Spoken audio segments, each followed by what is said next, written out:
Hey guys আসসালামু আলাইকুম। আমি Asifa Islam welcome to my blog video.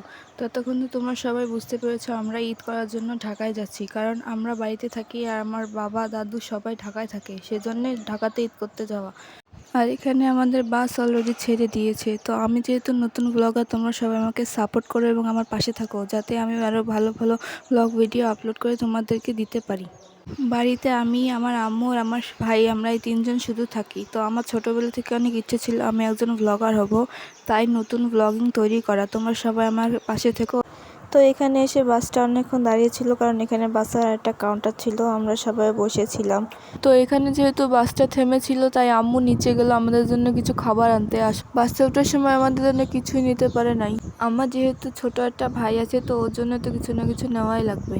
আমরা ঢাকা গিয়েছিলাম 2 তারিখ, অর্থাৎ সোমবার রাত্রে। আমরা যে ভেবেছিলাম অনেক যাত্রী হবে, কিন্তু কোনো যাত্রী ছিল না বাসে। বাস পুরোই খালি ছিল। বাসে সবাই মিলে আমরা মোট 10 জন ছিলাম, এছাড়া আর কোনো যাত্রী ছিল না। তারপরে আর কোনো ক্লিপ নেই, এক ঘুম দিছি, এক ঘুমে হোটেলে এসে পৌঁছেছি।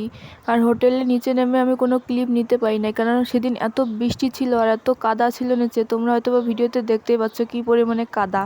তাই কোনো ক্লিপ আর নিতে পারিনি, বাসে উঠে ক্লিপ নিয়েছি। তো হোটেলে আর টুকিটাকি খাওয়া দাওয়া করে আমরা আবার রওনা হলাম।